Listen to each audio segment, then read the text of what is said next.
Bienvenidos nuevamente a Punto de Encuentro. Dicen los expertos que Colombia está al borde de entrar en una crisis económica severa. Tan es así que el gobierno ha decidido hacer importantes recortes en el presupuesto y en el gasto. Estamos hablando de 6 billones de pesos, más o menos el 3% del presupuesto o el 0,7% del PIB nacional. Aquí tenemos a dos expertos hoy con nosotros para hablar del tema.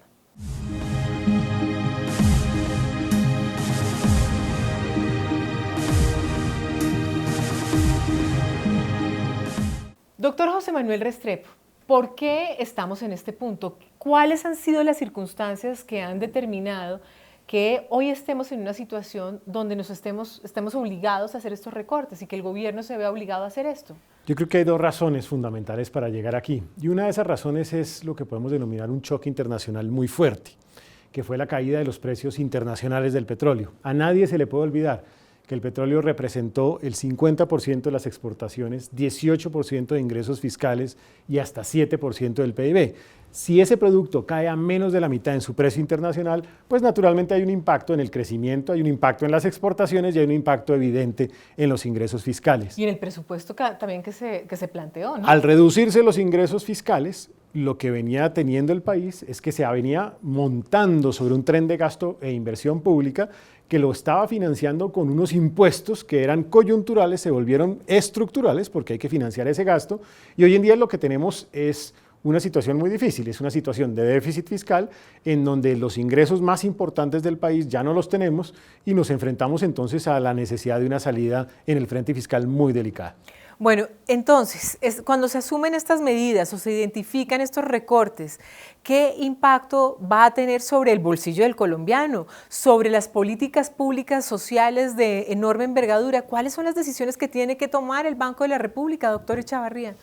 Pues Marcela, yo creo que lo peor sería no hacer las reformas, porque si no hacemos las reformas, si no hacemos los ajustes, no nos van a prestar plata del exterior, no vamos a tener con qué pagar y no vamos a crecer.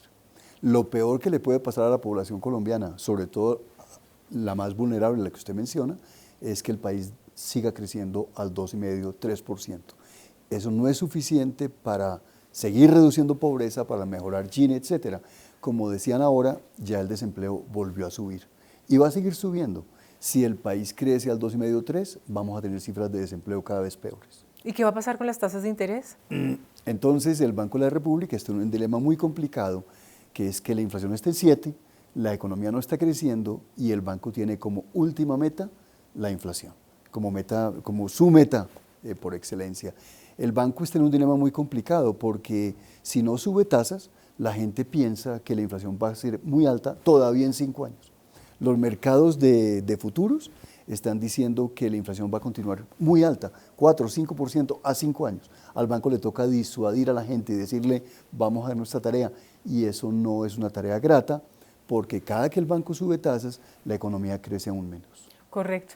¿Usted cree que las medidas que se han tomado son las necesarias, son los ajustes adecuados, doctor José Manuel? Yo creo que son necesarias, pero no suficientes. Y a la luz incluso de lo que ha expresado el Banco de la República en su más reciente informe, y de la misma manera los informes de Standard & Poor's, calificadora de riesgo, lo que esto indica es que necesitamos hacer un ajuste gigantesco. El hueco se estima en casi 30 billones de pesos, lo que significa que no es un monto menor. Y en simultánea tenemos que hacer una reforma desde el punto de vista de los ingresos fiscales.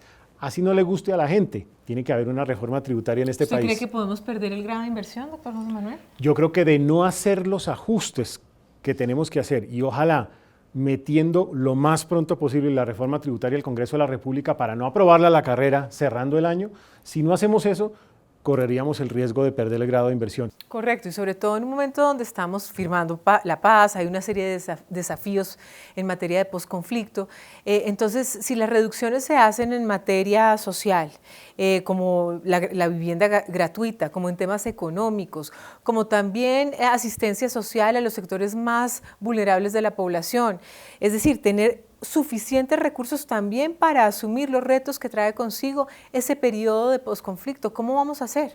Pues otra vez, Marcela, tenemos que crecer. La única forma para suplir todas esas necesidades es creciendo. Nuevamente, si la economía crece menos del 3, estamos envainados.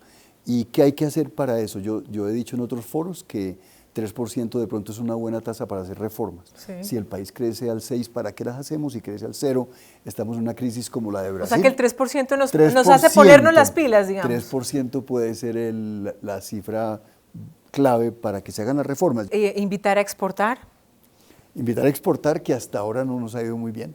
No exportamos en parte porque mucho tiempo tuvimos tasa de cambio muy baja.